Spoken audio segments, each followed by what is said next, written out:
La ville de Kindia est plongée dans le noir depuis plus d'une semaine. Une décharge atmosphérique aurait causé un dérèglement sur le réseau électrique. Les multiples essais opérés par les techniciens pour rétablir la ligne ont entraîné un incendie au poste de moyenne tension. L'administrateur général DDG, accompagné d'une équipe technique, s'est rendu sur les lieux pour constater l'ampleur des dégâts. Le reportage de Mohamed Damarou Kamara, Antoine Kourouma et Aliouba. À l'origine de cette grave panne, les fortes pluies qui se sont abattues sur la ville ce jeudi 11 octobre. La ligne de départ aurait été foudroyée. Toute la commune urbaine s'est aussitôt retrouvée dans le noir. La nuit, il y a eu une décharge atmosphérique qui a affecté la ligne de Samoréa. À travers notre disjoncteur ici, il y a eu une réaction. Le disjoncteur a opéré la nuit, vers 4 h du matin. L'opérateur a appelé la répartition, ils ont procédé à l'essai, ça n'a pas tenu. Il a fait 2 essais la nuit là. Le lendemain, on a considéré le départ à Samoréa comme étant un départ en défaut. On l'a conseillé, on a remonté l'information à ceux de droit pour la réparation, c'est-à-dire le district de Kindia. Les multiples essais dans la restauration du réseau ont entraîné un incendie au niveau du point neutre du transformateur. Aucune perte en vie humaine n'est à déplorer, mais les dégâts matériels sont importants.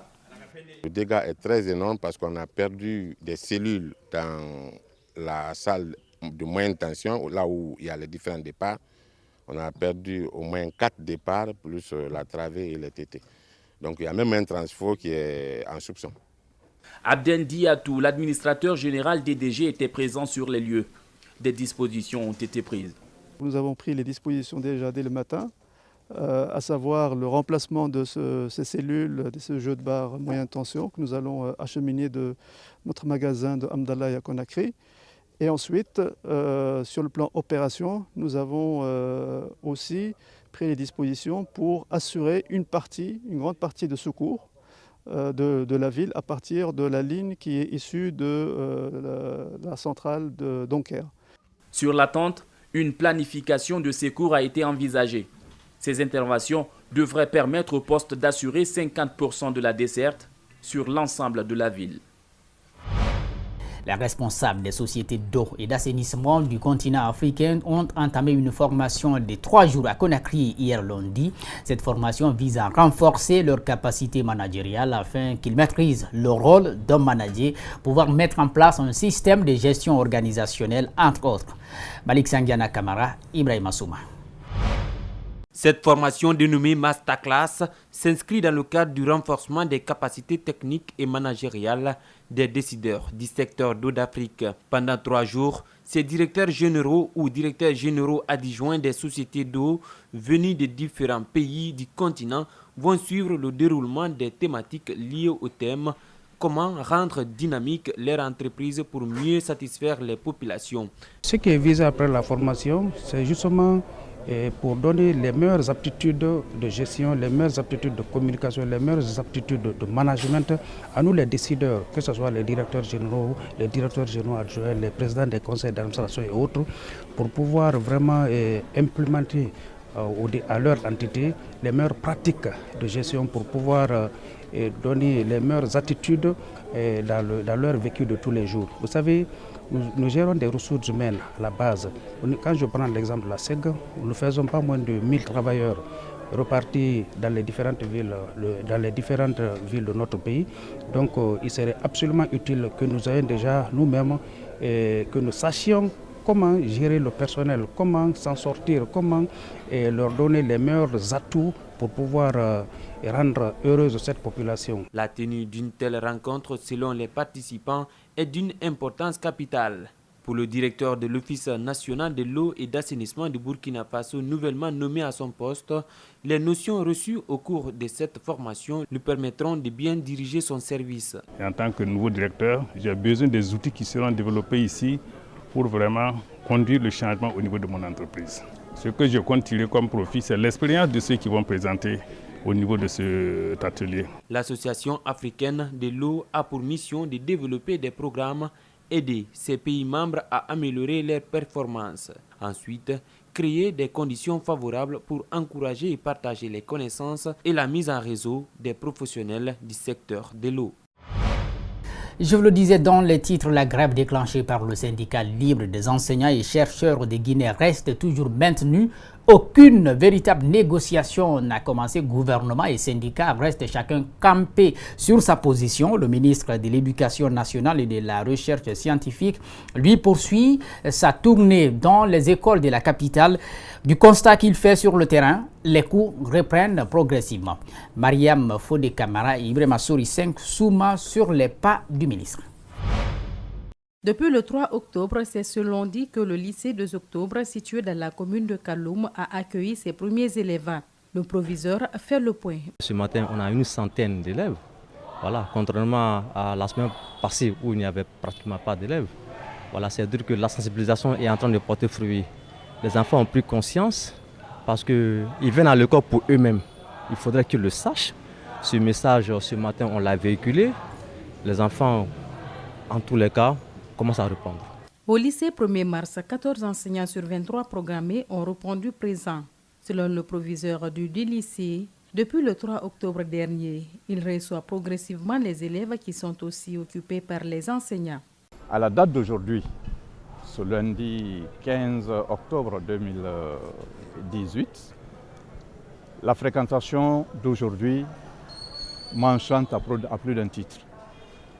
Parce que sur les 832 qui devraient être là, on a 614 présents et dont 224 filles. Ça, c'est déjà un record. Yarouba Diabaté et Salmatou Traoré sont tous deux élèves au collège-lycée 1er mars. Ils plaident les enseignants à rejoindre l'école tout en invitant leurs camarades aussi à y venir massivement. Je dis à tous les professeurs de venir pour nous donner les cours. Je leur dis de pardonner, de venir pour nous donner les cours. C'est ça que je veux dire. Je suis à l'école aujourd'hui parce que je veux étudier et puis j'appelle mes amis à venir à l'école. Contrairement à la semaine dernière, les cours reprennent de plus en plus belles. En interactualité, Emmanuel Macron accueille le président sud-coréen sur le perron de l'Élysée. Cette rencontre intervient dans un contexte diplomatique renouvelé par l'exceptionnelle détente entre les deux Corées après plusieurs années de tensions provoquées par les programmes nucléaires et balistiques de Pyongyang. Suivez.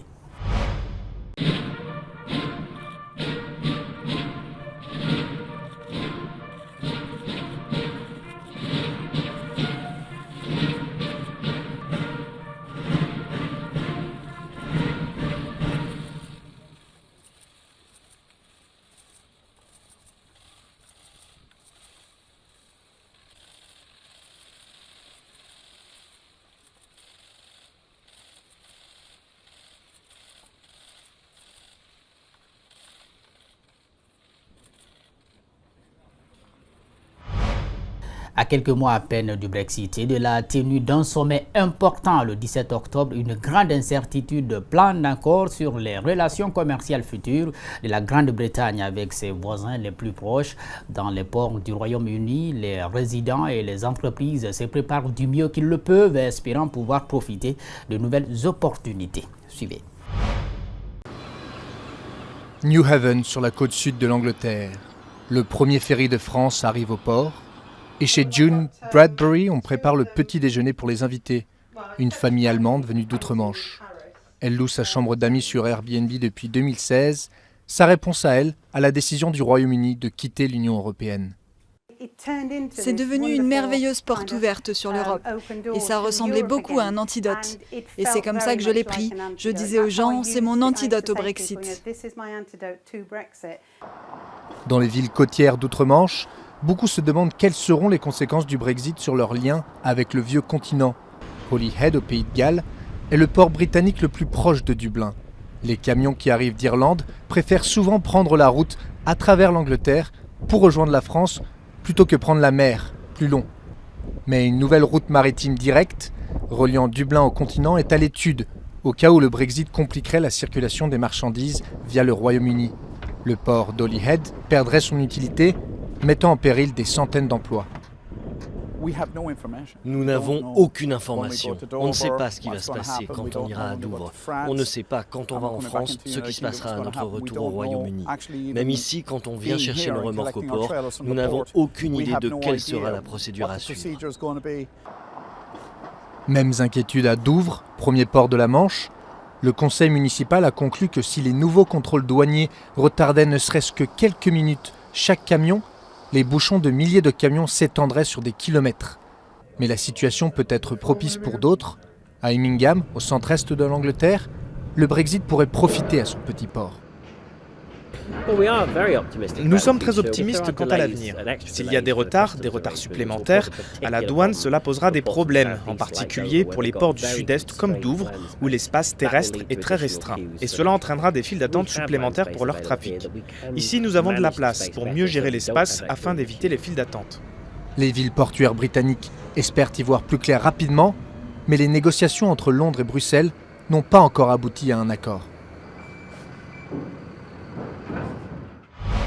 Le 16 octobre 2017, la journaliste d'investigation et blogueuse maltaise Daphne Caruana Galizia mourait dans un attentat à la voiture piégée à quelques mètres de chez elle, soulevant l'indignation de la communauté internationale. Un an après, les commanditaires de ce meurtre courent toujours.